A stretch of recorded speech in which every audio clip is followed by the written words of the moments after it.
Good evening. Welcome to your presentation on horseback riding in Alaska with special safety precautions in the wintertime. A guide to help keep you and your horse safe from the time you catch your horse until you put him or her away. The first thing you need to know is that you need to dress warm for the wintertime. Wear boots and a coat, gloves, all that good stuff to keep you warm. Also, the first thing you're going to do is go to the tack room.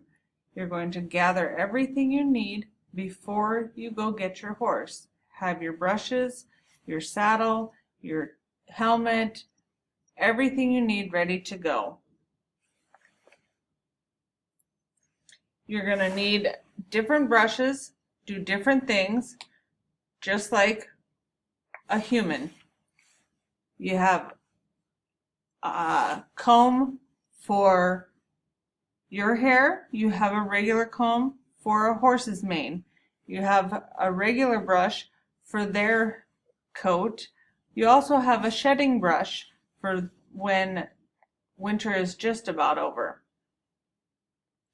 You're going to want to wear long pants even in the summertime. I know this is a wintertime emphasis, but long pants keep your legs safe from the stirrups so that they don't pinch your knees or chap your legs. Once you have all of your grooming supplies, then you're going to go get your horse. You're going to pay close attention to your surroundings when you're in the corral or the pasture, depending on where your horse is located, whether there's other horses around or not. Because if there's other horses around, you want to pay attention, make sure you're not going to get kicked or run over. Once you get your horse, you're going to tie your horse up and you're going to tie him to a solid area with a slip knot so that if something happens, you can get him away from there quickly. These three pictures, I'm standing at three different distances. The first two are safe. They have a thumbs up. I'm standing very closely to her behind. That is a safe distance because she cannot kick me with her hoof. She can nudge me away, but she cannot kick me. The second picture, I'm standing very far away because again, she cannot kick me at all. That third picture, I'm standing relatively close, and if she gets scared, she can kick me in the hip or the knee or the shoulder or the head. If she gets a kick in, she can knock me out or she can even kill me. She could also break a bone. Those are not safe spots to be kicked. Not any one of them. So you never, ever stand behind a horse where she can get you at all.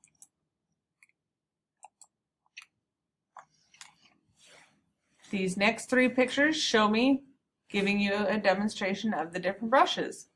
So that one regular brush, you see me brushing her regular coat. The next brush, I'm brushing her mane with a regular hairbrush that I would use on my hair. If I didn't already use it on hers, that is.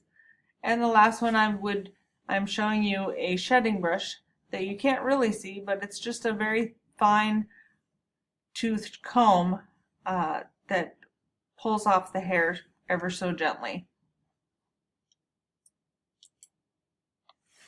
This picture shows you her hooves and me picking them up and picking out the ice. Cleaning the hooves of any mud, gravel, or ice is extremely important. Paying close attention to the frog area, which is the triangle at the base of the hoof, it is similar to the palm of your hand, is very important.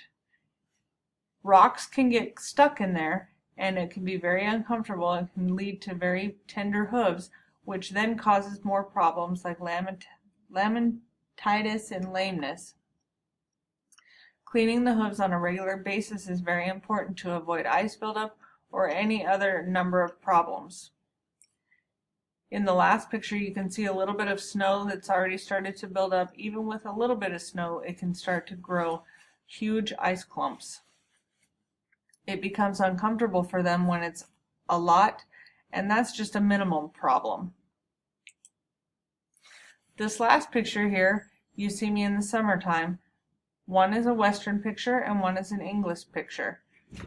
Either way, you have to be careful with your tack and how you tack them up. You have to make sure the cinch is secured. That is what goes around their stomach. If it is not on tight, you will fall off and you will get hurt. That is the final step to when you're putting your horse together.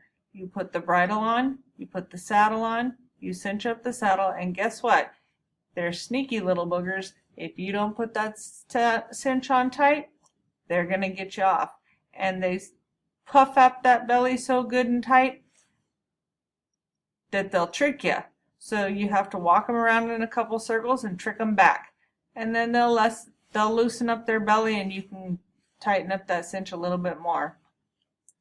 When you're done riding, then you make sure that you either cool them off or you and then you brush them down and you put them away.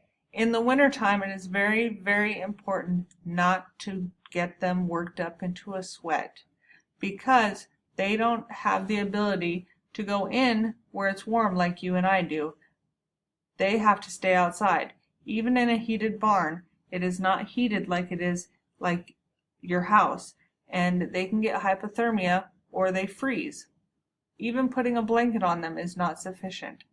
They will get hypothermia and then you will lose your horse. They are too expensive.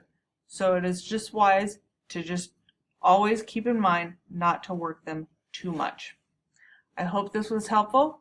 I look forward to giving you your lesson number 2 in the next novel. Thanks, and have a great day.